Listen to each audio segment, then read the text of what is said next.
Jean chapitre 3 versets 6 à 8. Ce qui est né de la chair est chair, et ce qui est né de l'esprit est esprit. Ne t'étonne pas que je t'ai dit, il faut que vous naissiez de nouveau. Le vent souffle où il veut et tu en entends le bruit, mais tu ne sais d'où il vient ni où il va. Il en est ainsi de tout homme qui est né de l'esprit. Jésus poursuit son enseignement à Nicodème à propos de la nouvelle naissance. Il faut naître de nouveau. Et ici, il fait un contraste entre ce qui est né, ou ce qui est engendré, de la chair, et ce qui est né de l'esprit.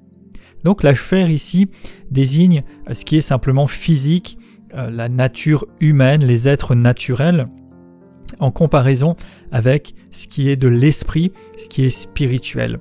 Puisque juste avant, Jésus disait « il faut naître de nouveau, il faut naître d'en haut, être né d'eau et d'esprit ». Donc ici, il montre la différence, ce qui va changer en étant né de l'esprit.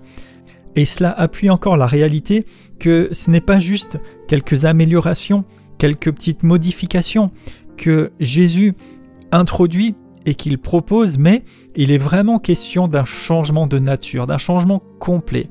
Le salut, c'est pas juste un ajout à tout le reste, mais il s'agit d'un nouveau début, une nouvelle vie avec Dieu, une naissance spirituelle.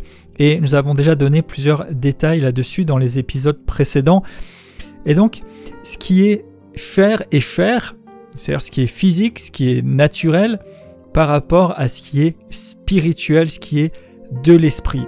Et on peut y voir aussi les efforts humains ou charnels, ou la religion, qui est une tentative humaine d'aller vers Dieu par des mérites ou des efforts à soi-même, par des choses extérieures, qui ne restent toujours qu'humains.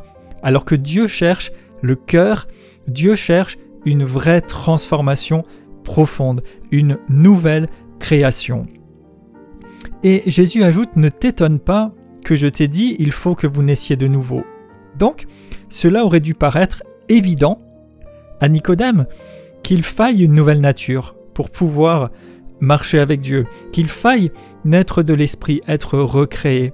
Et les écrits de l'Ancien Testament, dans lesquels étaient bien versés les religieux juifs de l'époque, annonçaient déjà de diverses manières qu'il y aurait quelque chose de nouveau, que Dieu transformerait l'humanité, du moins ceux qui croiraient et qui se livreraient à lui, qu'il y aurait une nouvelle création avec un passage de choses simplement naturelles à quelque chose de spirituel. Et c'est forcément indispensable. Il faut que vous naissiez de nouveau. C'est pas une option, c'est pas une suggestion, c'est incontournable. Il le faut. Et quand il dit « vous » ici, eh bien cela implique bien sûr Nicodème, les personnes autour, les personnes peut-être qui, comme lui, s'interrogeaient au sujet de Jésus, mais aussi c'est devenu quelque chose d'universel pour tous les humains. Le changement de nature est indispensable pour voir le royaume de Dieu. C'est indispensable. Donc on est loin d'une espèce de philosophie d'amélioration de l'humain par lui-même, mais nous avons besoin d'être dépendants de lui pour être recréés par son esprit, et dès lors pouvoir vivre conformément à cette nouveauté de vie spirituelle. Et puis, il fait une analogie, le vent souffle où il veut, tu en entends le bruit, mais tu ne sais d'où il vient ni où il va. Il en est ainsi de tout homme qui est né de l'esprit. Et en fait ici il y a un écho entre vent et esprit, puisque le même mot peut être traduit par l'un ou l'autre. Et le vent aussi, c'est quelque chose qu'on ne peut pas forcément saisir, mais il y a des effets visibles évidents.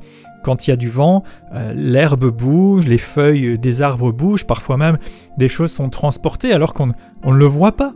Mais il est bien là et il a des effets. Eh bien, l'œuvre de l'Esprit de Dieu aussi a des effets. Elle a des effets. Et la réalité de la nouvelle naissance spirituelle n'est pas forcément palpable et pourtant, on voit une différence qui peut ne pas être comprise par ceux qui ne sont pas animés par l'Esprit de Dieu, mais dont les effets sont visibles. Ézéchiel, au chapitre 37, se trouve face à une vallée remplie d'ossements desséchés, et Dieu l'appelle à prophétiser, à appeler l'Esprit. Il dit « Esprit souffle des quatre vents sur ces morts, et ensuite ils revivent, ils reviennent à la vie. La puissance active de l'Esprit de Dieu, qui n'est pas forcément visible ou palpable, et pourtant qui se manifeste de façon évidente. Le Saint-Esprit agit dans le livre des Actes, au chapitre 2, au moment de la Pentecôte. Il est écrit: tout à coup, il vint du ciel un bruit, comme celui d'un vent impétueux, et il remplit toute la maison où ils étaient assis, et ensuite on le voit qu'ils sont remplis du Saint-Esprit. Et nous sommes appelés à ne pas chercher à canaliser ou à contrôler l'Esprit de Dieu, ce que nous ne pouvons d'ailleurs pas faire, mais 1 Thessaloniciens 5, 19 nous dit « N'éteignez pas l'Esprit ». C'est-à-dire, nous devons accepter l'action du Saint-Esprit, même si nous ne comprenons pas tout, même si nous ne pouvons pas le saisir, le catégoriser, mais nous exposer à ses effets qui seront évidents et visibles. Et même au moment de la nouvelle naissance, pour en revenir à ce dont Jésus parle, et au fait d'être né de l'Esprit, eh bien, ce n'est pas forcément visible extérieurement immédiatement. On garde le même corps physique, on garde globalement la même apparence, même si d'une certaine façon, il y a un rayonnement qui va être différent et il y a d'autres choses qui vont aussi être palpables ou qu'on va ressentir en présence de quelqu'un qui est né de nouveau, mais il y a aussi des effets sur sa vie, sur ses choix, sur son comportement.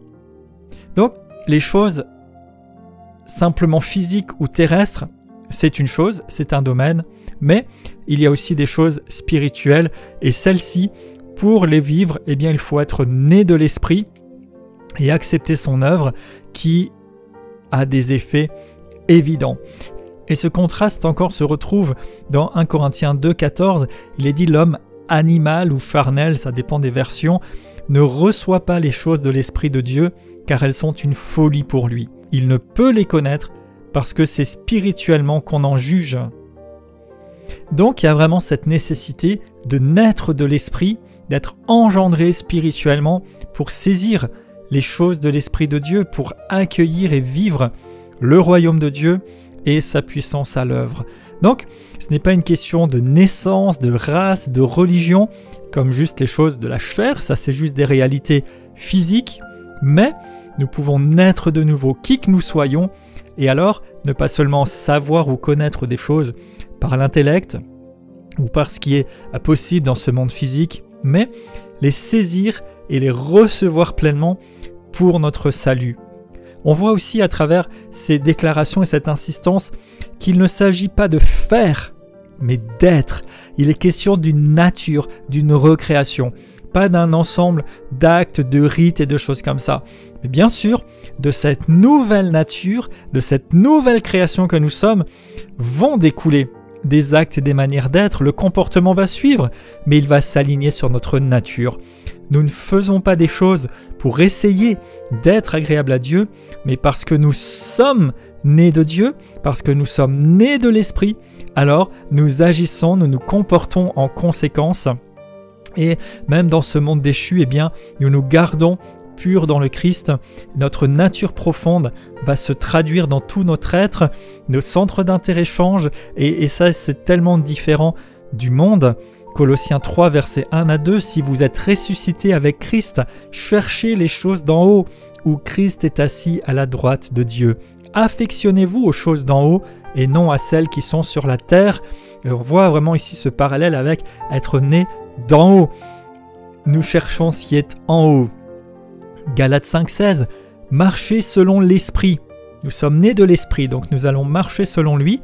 « Et vous n'accomplirez pas les désirs de la chair, car la chair a des désirs contraires à ceux de l'Esprit. Et l'Esprit en a des contraires à ceux de la chair. » Romains 8, 6, « L'affection de la chair, c'est la mort, tandis que l'affection de l'Esprit, c'est la vie et la paix.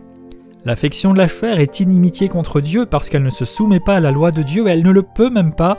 Or, ceux qui vivent selon la chair ne sauraient plaire à Dieu. » Galates 5, 22, « Mais le fruit de l'Esprit, c'est l'amour, la joie, la paix, la patience, la bonté, la bénignité, la fidélité, la douceur, la tempérance. » Romains 12, verset 1er, « Je vous exhorte donc, frères, par les compassions de Dieu, à offrir vos corps comme un sacrifice vivant, saint, agréable à Dieu, ce qui sera de votre part un culte raisonnable. Ne vous conformez pas au siècle présent, mais soyez transformés par un renouvellement de l'intelligence, afin que vous discerniez la volonté de Dieu, ce qui est bon, agréable et parfait. Et Romains 8,14 nous dit que ceux qui sont dirigés par l'Esprit de Dieu sont fils de Dieu. Donc, nous devons et nous pouvons naître de nouveau, naître d'en haut, d'eau et d'esprit.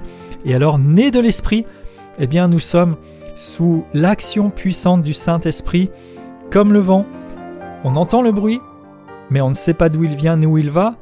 Et nous aussi, eh bien, nous sommes dirigés par l'Esprit de Dieu, non pas comme quelque chose d'indomptable, mais comme compréhensible et logique dans la pensée de Dieu, alors que cela va contre toute réflexion aux logiques humaines, bien souvent.